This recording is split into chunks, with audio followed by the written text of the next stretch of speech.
Hello, Aquarius. Welcome to Dove and Serpent Tarot. My name is Paul. If Aquarius is your sun, moon, or rising sign, this is your tarot card reading. Remember to hit the like button, leave a comment.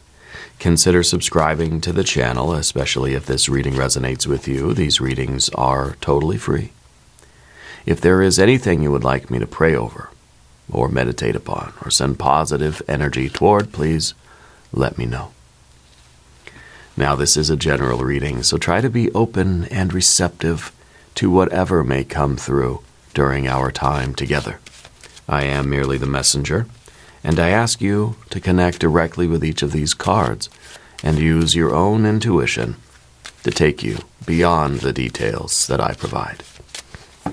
And remember, Aquarius, that the most important part of any tarot reading is you. And we've got this devil energy. You're someone with a lot of creativity. You're someone with a lot of drive and a lot of motivation. I feel like you're usually a very social person. I feel like right now you're kind of like, you're not feeling so interested in the outside stuff, the social stuff. I feel like you're kind of concentrating on your own work right now. You're not doing what everybody else is doing. You're doing your own thing. And I think that it takes a lot of courage and really a lot of stamina to sort of go your own way when a lot of people around you are doing other things. You're focused on what is meaningful and important for you because you're motivated, right? You're driven. I want to put this card into a little bit of context and see what mountain you're climbing, okay? And maybe see what are some issues that are going on in your life right now and what your energy looks like, okay? So we're going to use our Dove and Serpent spread. And we'll put some context. We got an Eight of Swords, okay. We have the Lover's card underneath us there. You've got a Queen of Pentacles, a Princess of Wands, ooh, and a Ten of Pentacles. All right. I kind of feel as if right now you're having doubts about the effectiveness of your path. We're kind of, we're climbing this mountain, and I think you're starting to wonder, like, am I ever going to get to the goal? Yes, you're going to. Okay. And so the Eight of Swords is kind of just the mental blockage that's preventing us from just continuing to climb up the mountain and get to the top and get to whatever the goal is here for you. Okay, your best life up here. This is a card of overthinking, right? This is a card of kind of worrying about the little details too much, that it's demotivating us in a way.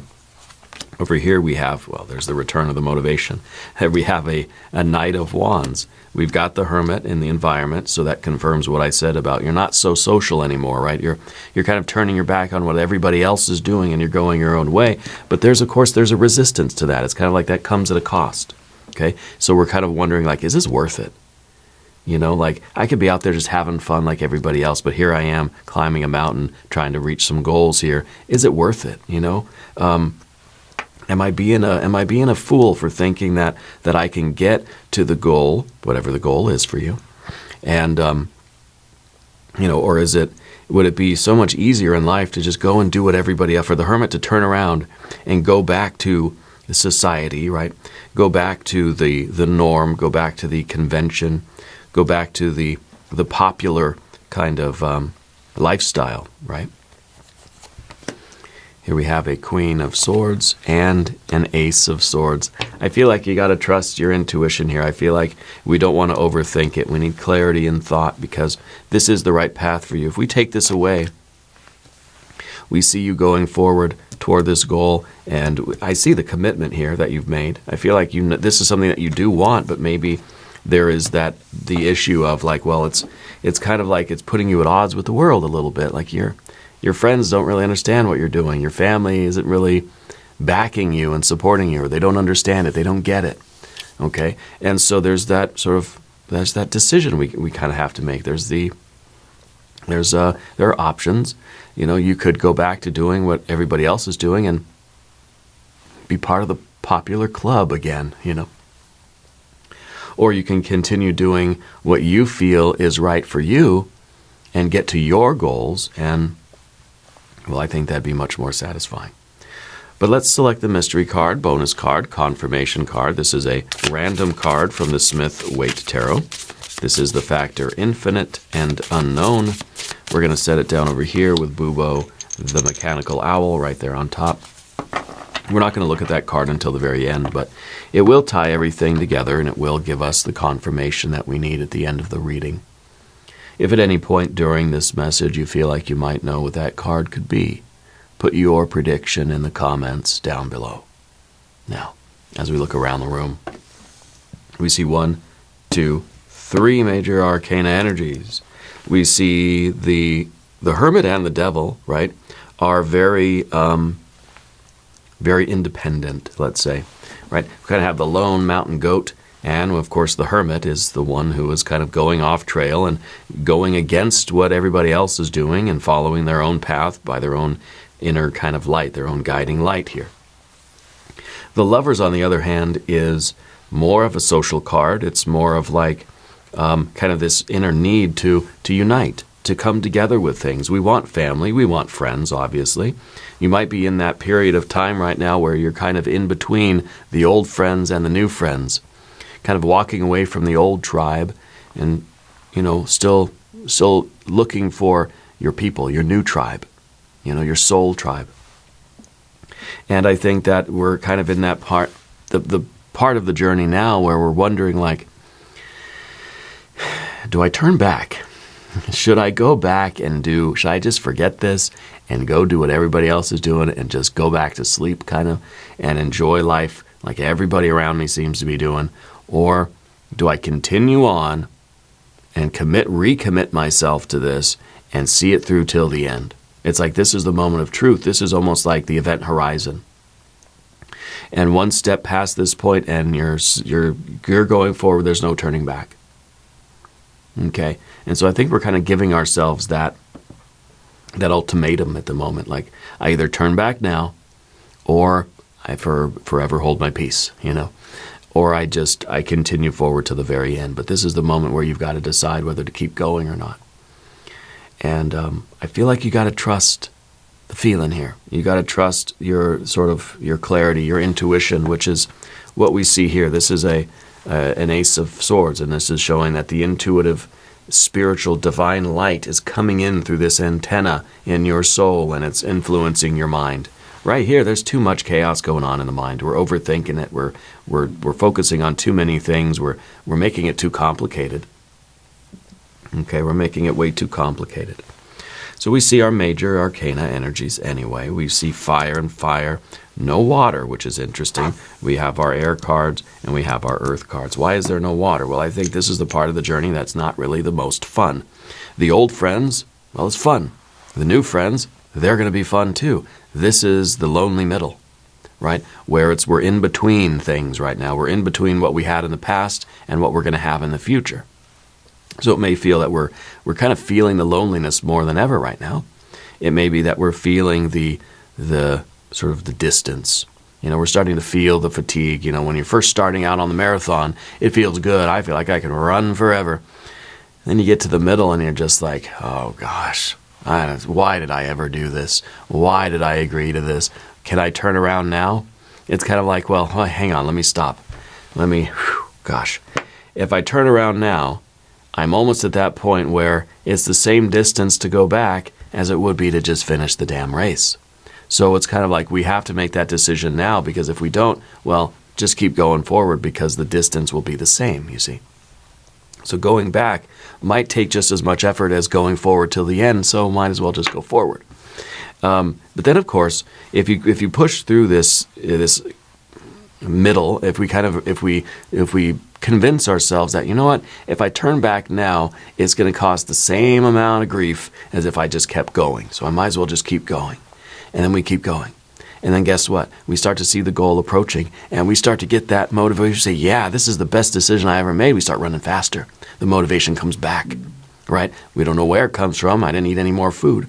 But we get that surge of energy. We get that big burst, right? And that's what we have here in your general energy. So I feel like if we just can deal with the mental part of it, we're home free. We're on the straightaway.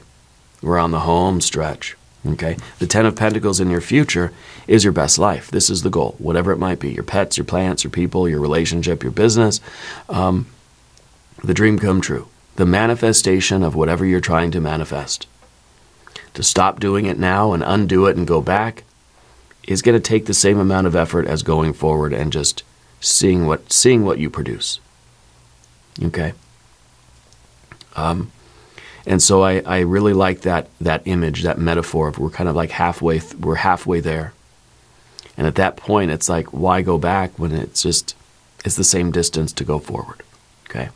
But this is really, really good. This is wealth. This is something that you really value. It's not just money, but money is a part of it. This is everything that you value in life. So going back, you'd be turning your back on what you value.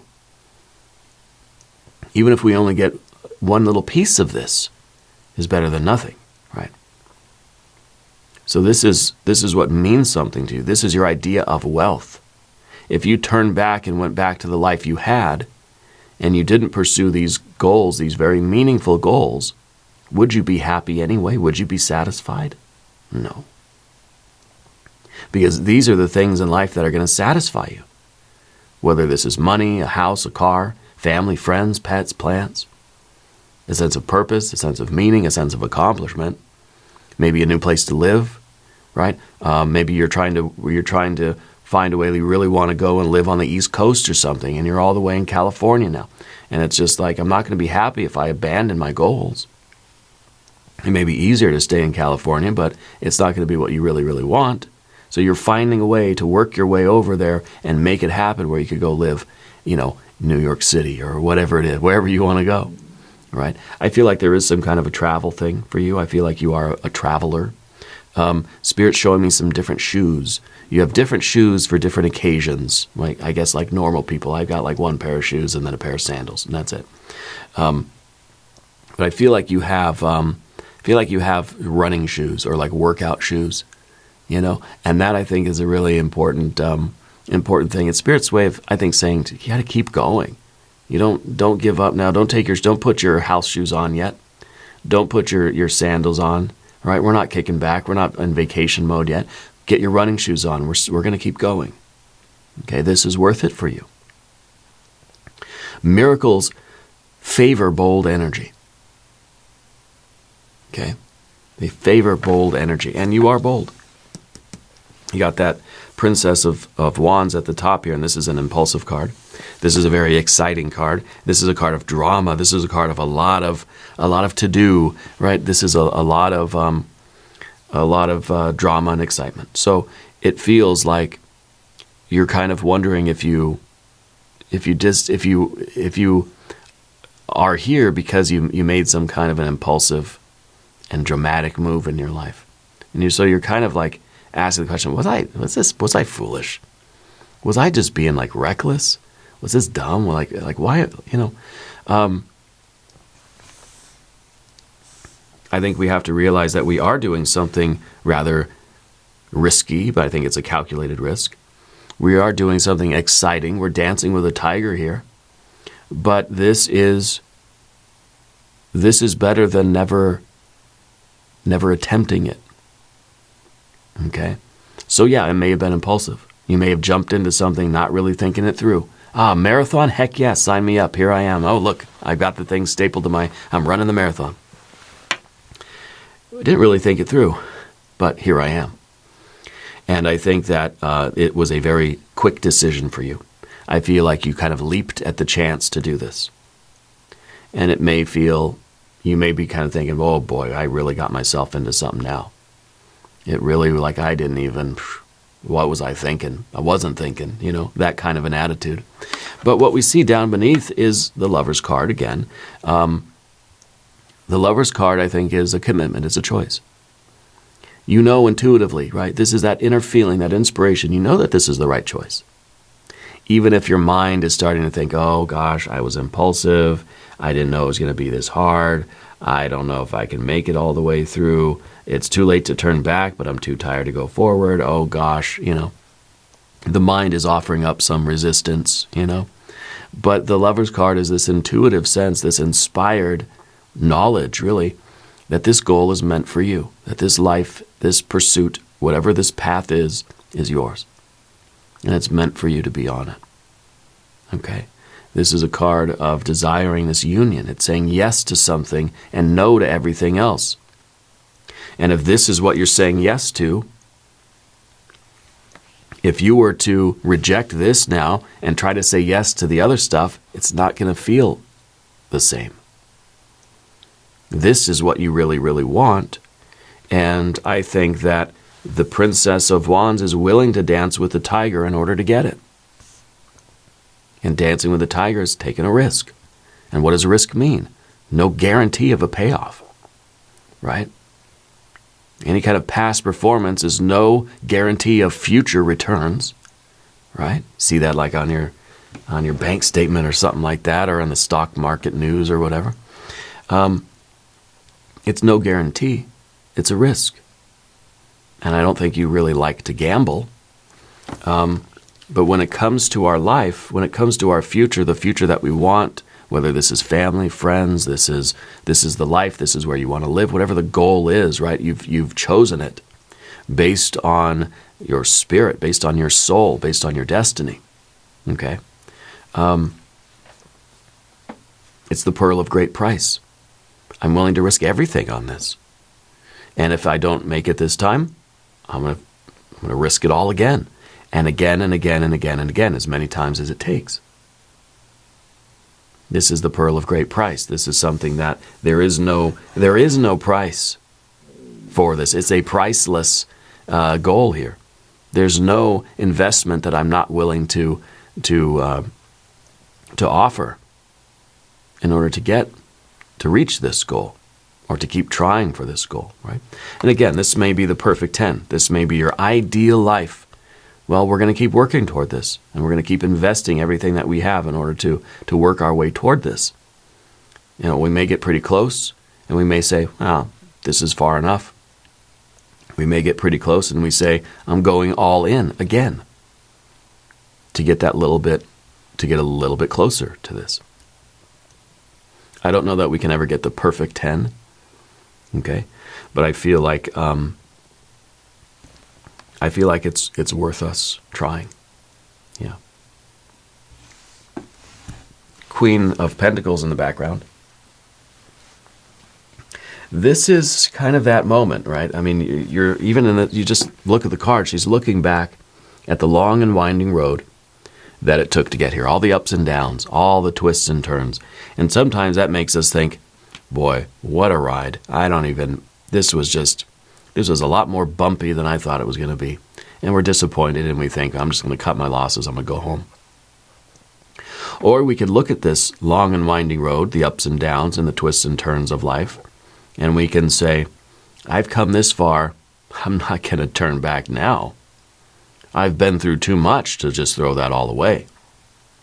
So we are then sort of pushing the goat further up the hill, finding a way to get motivated again. And sometimes our past can motivate us or can demotivate us. When we look back and we think, oh God, I've really been through a lot of challenges. And oh, that was just a rough road, and I don't want any more problems. I don't want any more ups and downs. I don't want any more twists and turns. And we tell ourselves that, and we convince ourselves that I've been through enough, it's okay that I quit. And it is totally okay. Or we can use this as motivation. We can say, I've been through so much, I've been through too much to quit. I've been through so much that, I can handle anything now. I've learned from all of these twists and turns and ups and downs, and I know that I've got what it takes to get to the goal. And I can keep doing it. I can keep investing. I can keep going all in until I get it. Because I've been through the worst. I've been through terrible things already, so I know who I am. I know that I'm powerful. It's like you understand the past, and it sort of is going to help you to anticipate the future, for one thing. Right? If the goat knows where it's been, it's going to know how to handle whatever's coming next, whatever's left on this road, right? So the queens are always looking at the past. What we have here with the knights are always looking at the future. So understanding the past is helping us to get motivated and confident that we can handle whatever's coming in the future. Okay? I like that. Now, we're going to talk about the path of the serpent. We're going to start with the Knight of Wands, but if you haven't subscribed to the channel yet, please do. Readings are totally free. This is a surge of energy. This is, again, it's the motivation we feel right at the beginning. All right, I'm running a race. It feels good. Until our energy starts to flag and we start to feel the fatigue, and then our mind starts kicking in with all this kind of negative talk and all the doubt and all the, paying attention too much to how we're feeling. Yeah. Identifying we're too aware, we're too self-conscious in a way about how we're feeling. Well, we can get this motivation back. Maybe there's an idea here that you need to take a little bit of a rest. There's no water energy, so where's the refreshment? Is there somebody handing out little cups of water to you on the marathon? Maybe we need to stop and drink one, or kind of grab one in passing and drink it. It could be that we need a rest in order to recharge our batteries so that we can have a fresh surge of energy. Because this is usually a burst of energy that fizzles out over time. Okay? But the thing is, it's also looking at the future. So this is kind of, it's another kind of impulsive card, right? And it's kind of like saying, I didn't know what I was getting into. I started running too fast at the beginning, and now I'm tired. I didn't realize how hard a marathon would be, so I started sprinting right away. And now I'm like barely like dragging my body across the road or whatever. So we didn't anticipate how much energy would be required. Okay, my bad. But what we can do is we can find a way to maybe rest and recharge and get a surge of energy back. Get some motivation. We need some refreshment. We need some nourishment. We need like one of them protein bars or something, and maybe some sugar. I don't know. And we'll get some energy back again. We just didn't plan for the long term. Okay. But this card now is looking at the future and thinking, okay, I've got more race to run. I got to find some place to dig to find more energy. Maybe we wasted a lot of energy at the beginning because we didn't pace ourselves. So we have to deal with that. We have to figure out a way to find more energy, to dig it out of ourselves, and then conservatively sort of ration that energy for the rest of the journey. Okay, and I think one way to do that is to stop thinking about it so much. With the Eight of Swords seems like the problem here, because the more we think about our plight, the more intensely we feel it. If you have an injury or something, or you got you stub your toe or whatever, the more you think about it, the worse it hurts. Sometimes we just have to, out of sight, out of mind, right? Sometimes we have to push through. And if we're focused on the pain too much, it's gonna amplify. Okay? So this is rumination. This is kind of like saying, by thinking about our physical or emotional or spiritual pain, we're amplifying it. That's what rumination is. The more I think about it, it's a loop. It's a figure eight, right? The lemniscate. It goes on infinitely. The more I think about it, the more it amplifies. The more my problem feels worse because I'm ruminating on it.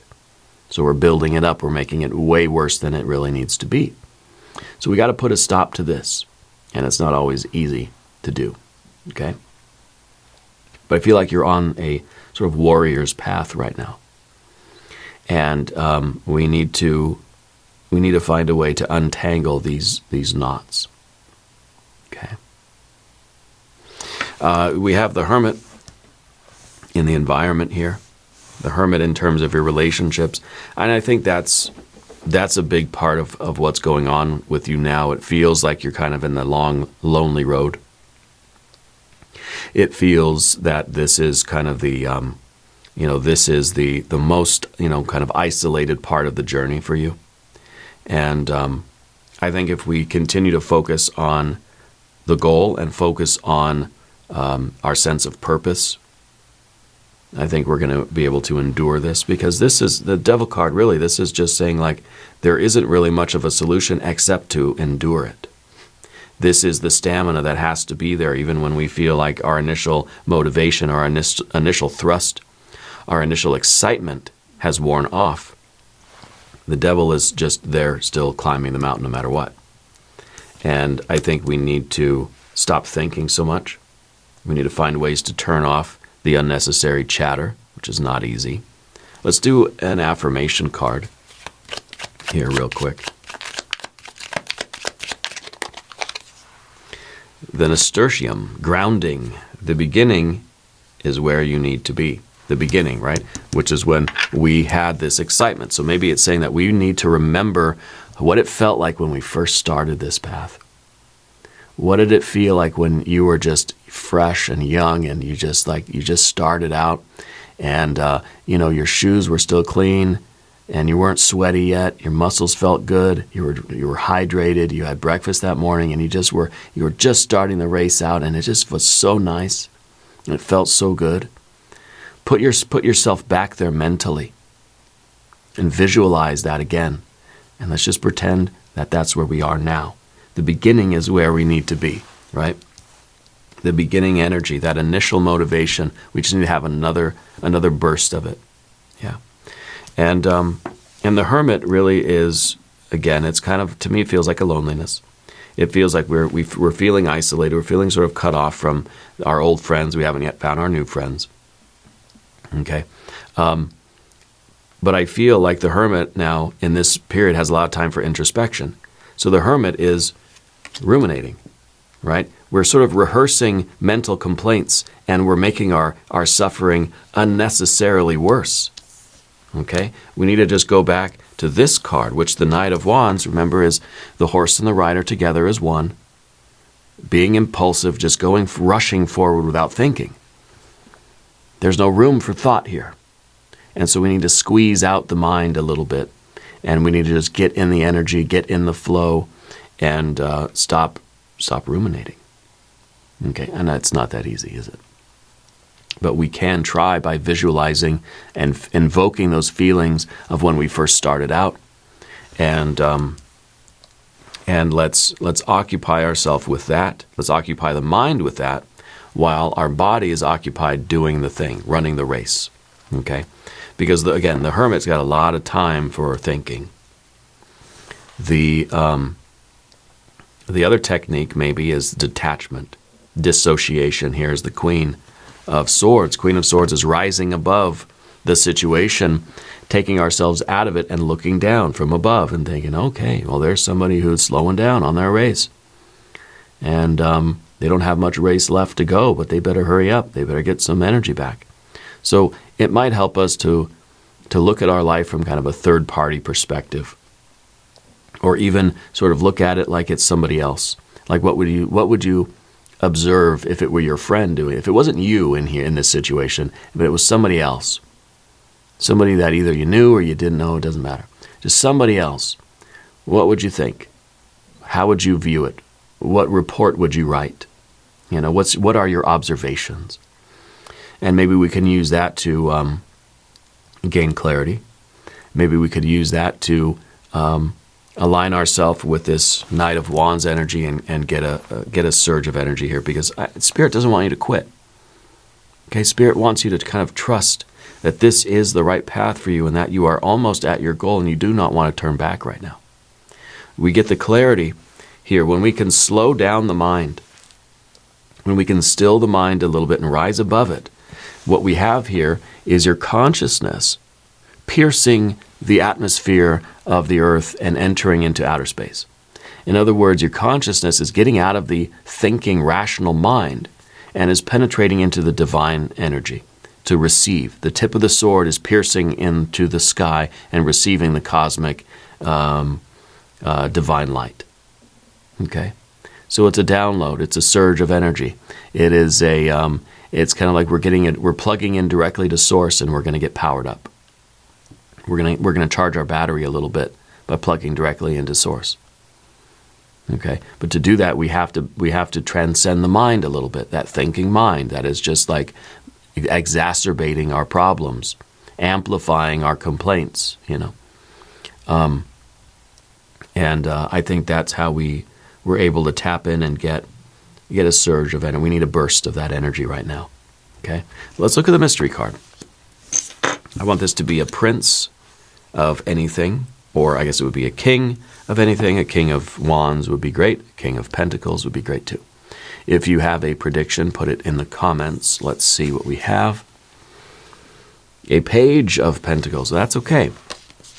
Because one, the pages are going back to the beginning. So the nasturtium, right? The grounding, the beginning is where you want to be. This is the beginning. Think of the excitement you had at the beginning, right? Think of the curiosity and the wonder of the path that you had when you first started. Imagine that, think of that, visualize that, and then run faster, okay? Because that, I think, is going to bring you, it's going to allow you to tap into that energy source, okay? We also have fire and earth, which is kind of the original motivation that you had, where you were certain that this was going to be, like, I don't even know how to describe this. It feels like this is when you're a kid and you just can't wait to do something because you know it's going to work. And you're so excited to be doing something new, something novel, something exciting. Yeah, fire and earth, that spiritual electrical circuit of creation. The art and science of manifestation. And if we're losing a little bit of our enthusiasm now, we need to plug back into the beginning, plug back into the source where this all came from for you, and allow that to power us up right now so we can get to our goals. Yeah. Anyway, we're going to do an extended reading. We're going to do an I Ching hexagram. We're going to do some oracle cards. There is a link up top. There is a link down below. New readings for Aquarius on Thursdays and Sundays. Be sure to watch both readings. If you haven't subscribed to the channel yet, please do. The readings are totally free. Leave a comment and let me know where in the world you're watching from. I want you to know that you're the most important part of Dove and Serpent Tarot. I thank you and I love you. And we're all in this together.